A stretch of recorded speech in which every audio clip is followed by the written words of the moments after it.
Engagers, this is Professor Game, where we interview successful practitioners of games, gamification, and game thinking who bring us the best of their experiences to get ideas, insights, and inspiration to help us in the process of using games and gamification in our daily lives, for example, to learn what we are teaching. And I am Rob Alvarez. I work at IronHack, teach at IE Business School University, and so much more, and host this podcast.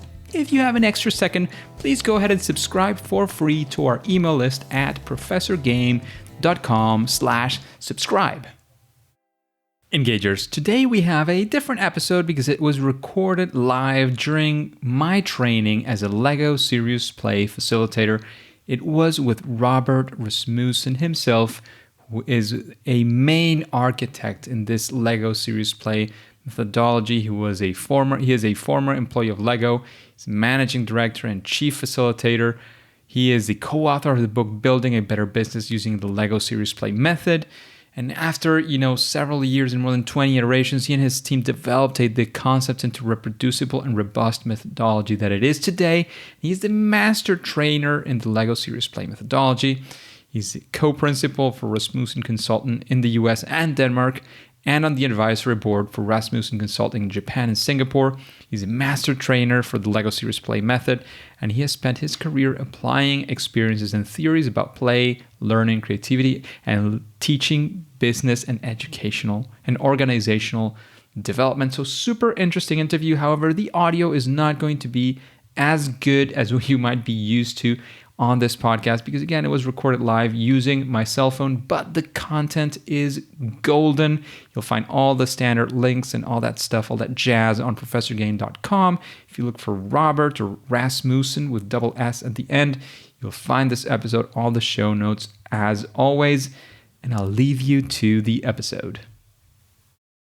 So welcome, Engagers, to another episode of the Professor Game podcast, and we are with a very exciting character today. We are with the founder, the original creator of the LEGO Serious Play method, Robert Rasmussen. But Robert, we want to know a little bit about LEGO Serious Play. We are literally in the middle of a facilitator workshop today, day 2 out of 4. I would normally ask you, what is LEGO Serious Play? But as you've very insistently told us, describing what it is very difficult without the experience, right? So what can LEGO Serious Play basically do? What can we achieve with LEGO Serious Play? Well, LEGO Serious Play can help you harvest much more collective intelligence in your team. You have to imagine that when teams in organizations of any level have to somehow gather around the table because whatever they are responsible for and have tried to do, they cannot do isolate. They somehow have to work together. What typically happens when you get people around the table to have what we call a meeting is that 20% of the people use 80% of the talking time to talk about what they always talk about and which we already know they're going to talk about before the meeting even begins. The real problem with that is we do not get enough out of the 80% in the meeting. We do not harvest all the ideas, opinions, insights that is actually present in the room around the table. LEGO Serious Play is designed to create a process where you harvest any kind of idea, any kind of opinion, any kind of insight around a topic that is present around the table. So we create what we call a 100-100 meeting, where everybody participates all the time with everything they can bring to the table. That is the purpose of LEGO Serious Play. Wow. To get everybody involved, basically, and get the perspectives. Does that make sense? Whatever people somehow have to bring to the table around the topic while you are sitting around this table. Right? So whatever ideas they might have, whatever perspectives they have, whatever opinions they might have, whatever feelings they might have of whatever topic, you somehow have to address because this is why you are sitting around the table, to somehow find a way to maybe a solution. So it's a way to help people more effectively think, communicate, and problem solve. That is what it is. So plenty to unpack there, right? Yeah. Lots of things to achieve, and many places where that could be achieved as well. And As a not only a trainer of facilitators, of course, which you do, and I know you do often, but you also lead workshops, right? Workshops with clients. What does a life of a Lego facilitator look like? I think a life of a Lego Sales Play facilitator, of course, is to help whatever their customers or their clients somehow solve the problems or challenges they might have in an organization. Now, this can be something about understanding where to bring the company. It can be something about understanding how to become more competitive, and it can also be in educational settings, etc., to understand how to get students more engaged in their learning process. It can be many things. So, a Lego Sales Play facilitator then design a specific process that somehow helps that situation or helps that problem. Do that by designing a series of questions that go deeper and deeper, and where the participants have to answer these questions by building a model out of Lego and then communicate that. And so it becomes this communication to things. So it becomes a way of thinking and communicating to objects versus just to words. Nice. So kind of objectifying the communication in a way, right? So, I mean, I've seen it, I've experienced it myself, even before this workshop with a couple of places I've participated as a participant in workshops. And I've had very good experiences, but I mean, with all the years you've been doing this and with all the experimentation you've done, I'm sure there are times when things have not gone the way that you were expecting and something sort of went wrong. Like, is there a, you don't have to name specific names, but maybe a situation where you were trying to achieve something with Lego Serious Play and it actually did not work the way you were expecting? Maybe in the early days. Of course, there's been situations where whatever came out of the workshop was not as good as you had expected. Okay. But in general, when I have many more surprises where I learn much more than in sort of, you can say, positive surprises than negative surprises. Of course. Yeah, and when things has gone less good, it has been when I somehow have been too accommodating to follow what the client thought was the right process of solving this problem. And a little bit, I've used this the flying metaphor. I've sometimes been in a situation, where if you're a pilot, you actually ask the passengers or to say, how do you think we should fly here? Like, should we go high or low and stuff like that? And since the process with Lego Sales Play is different, people have a tendency to believe, well, this is just another way of solving problems, another approach, but we still have to do the same things. So when I have relied or not followed my own instinct in terms of sticking with the process and sticking with the method as we have designed it, that is where I've had not so good results. So not following the process that you have been creating for all these years. Yeah, because there's a reason behind the process, and one of the discoveries is that you cannot solve a big problem by doing straight into say, here's the problem, what is the solution? We found out that it's kind of like a journey where you go deeper and deeper and deeper. We sometimes describe Lego Sales Play a little bit like a treasure hunt, that you find a bunch of treasures that become bigger and bigger and deeper and deeper. And ultimately, at the last, you find the big treasure, which is the answer to the big question. But if you somehow want to go straight to answering the big question, ask the big question, people don't get there. Somehow you mentally have to warm people up and prepare people and somehow get them ready for it. Yeah, when you don't follow that process, when you skip something, I'm guessing is one of the things that happens, right? Yeah, when you try to make a shortcut, then it's sort of, that's where I have not so good results.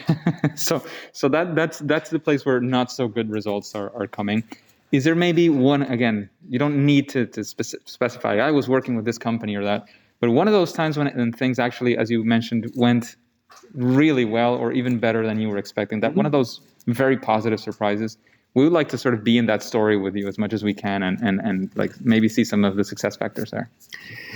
I have one situation where I was going to do a workshop for a a group of people who worked in the factory and sort of had production. And I had been warned, Robert, you don't set your expectations very high because these people are not very creative, etc., etc., etc. You really set your expectations low.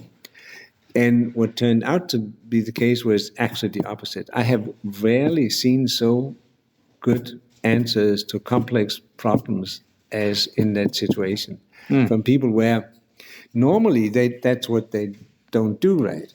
So I think my biggest expectations or biggest surprises often come from people whose voices are not being heard, but who then typically have the biggest insight, because they work in the warehouse or they look after the machine. They don't have sort of leadership jobs and stuff like that.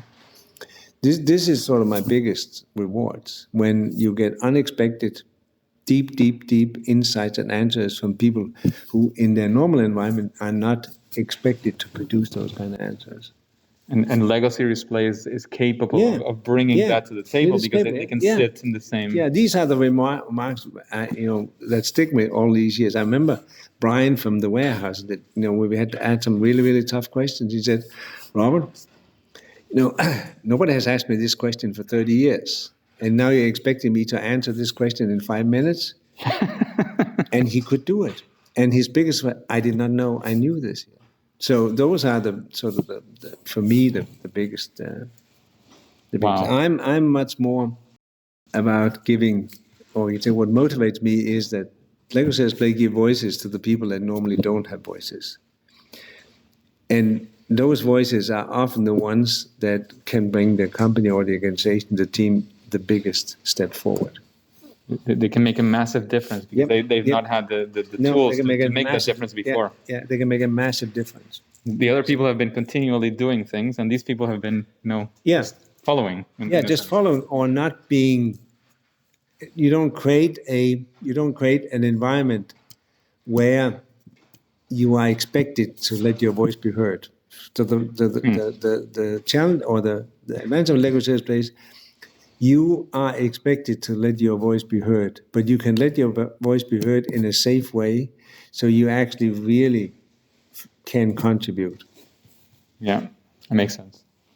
And you've mentioned several times both, the not following the process and didn't work well, and of course following actually the process with these unexpected actors as well.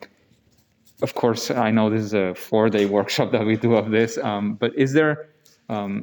Could you share a nugget of what the process of Lego Series Play looks like for somebody who's coming at this from the outside, or maybe kind of imagine they might be visiting the Series Play training? Like, how would you explain what the process is about to somebody on the outside?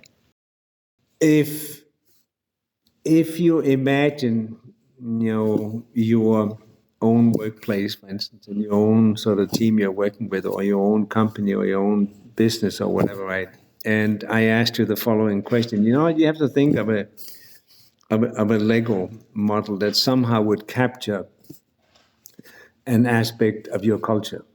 Would you build a Lego race car? Would you build a Lego zoo? Would you build a Lego castle? Would you build a Lego farm? Would you build a Lego whatever, police and city, right? So the ability to somehow express yourself to some tangible object like a Lego model is really what it's about. Wow. Yeah. Expressing all those ideas, all the ideas and situations as well. Yeah. Like, what is the current situation as well? Yeah. Whatever the company. Yeah. What do you imagine? What would you actually, if you would have to give me some impression of what is it like to work here, or what is your culture like in your organization today? What kind of Lego model would you give me? Would you give me a train, a car, a tower, a whatever, right? So trying to sort of somehow express yourself through what we call metaphors.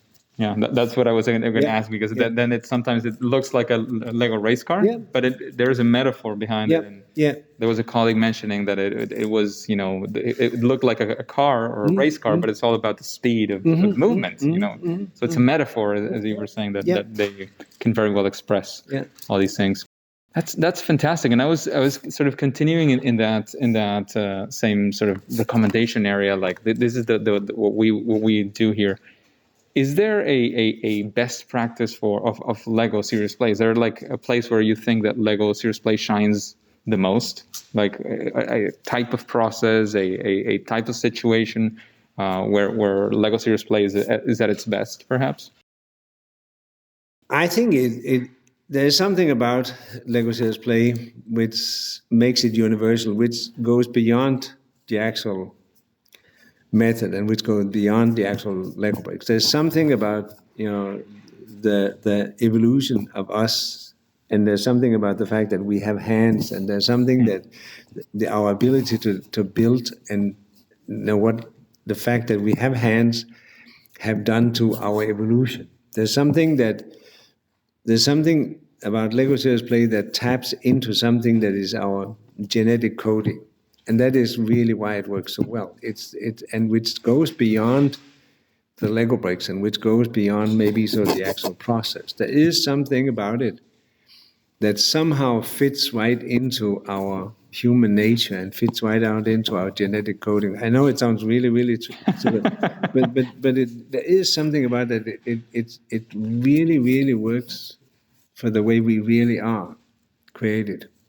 And that's what makes it so powerful. Sort of expressing or doing things. Stuff with our hands, right? And expressing ourselves. Thoughts with hands. Yeah. So where thoughts, which goes back sort of to our evolution and stuff like that. There's something about there that we just really have hit that mark, because Lego Serious Play is this combination of something about building, something about expressing yourself to a metaphor, but also something about a certain group process, a certain group dynamic that secures that everybody gets a chance to somehow express themselves. So it's a mix of a group dynamic set, a set of group dynamic rules combined with a bunch of science in terms of how the hands and the brain interact and stuff like that, and how the emotions play into all of this. Yeah. That sounds fantastic.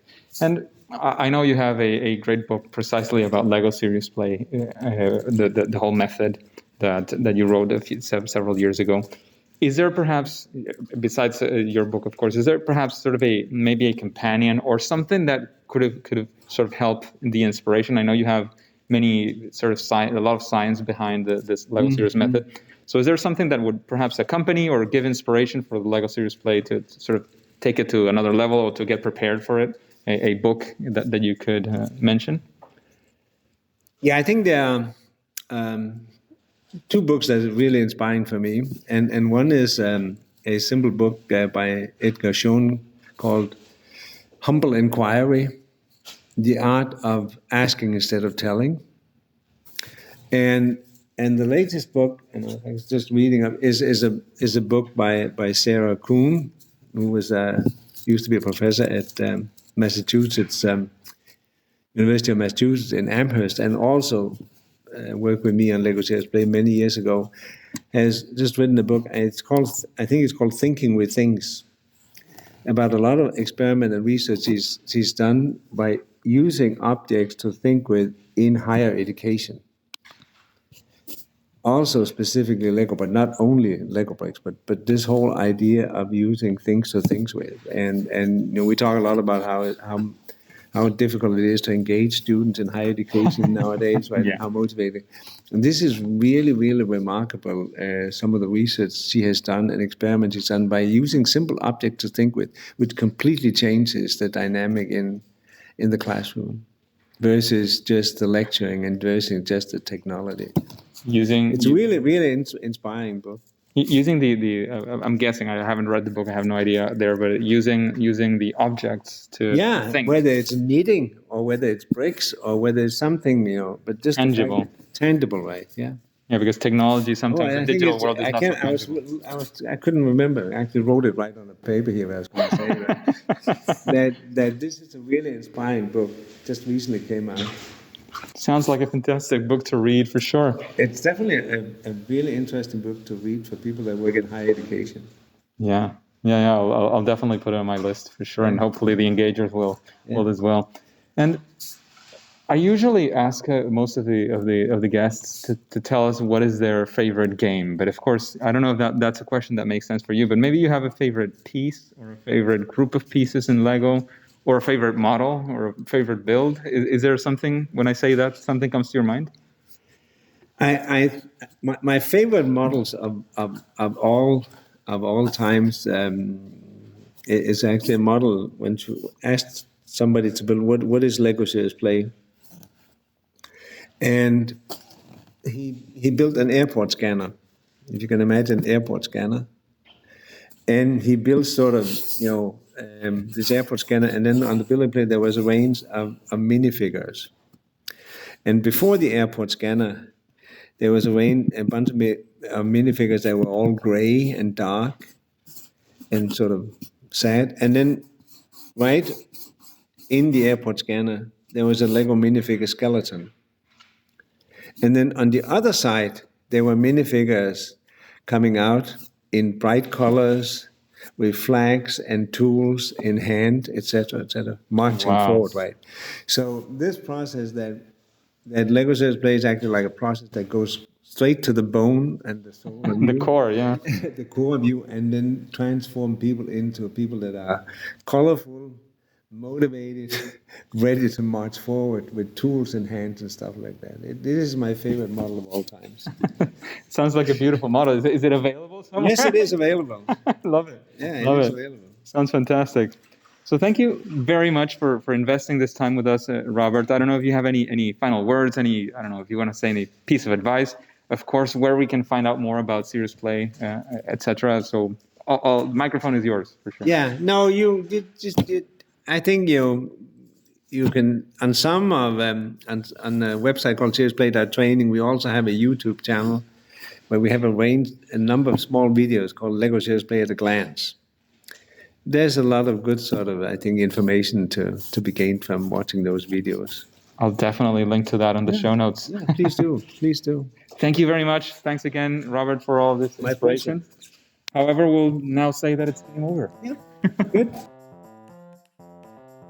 Engagers, it is fantastic to have you around, and thank you for listening to the Professor Game podcast. And if you want more interviews with incredible guests like Robert Rasmussen from the Lego Serious Play methodology himself, all you have to do is go to professorgame.com/subscribe and get started on our email list for free. You'll be in contact, you'll have my email address, and you'll be the first to know of any opportunities that we might have for you. And before moving on to your next mission, to your next big thing, remember please to subscribe or follow for free using your favorite podcast app, and to listen to the next episode of Professor Game. See you there.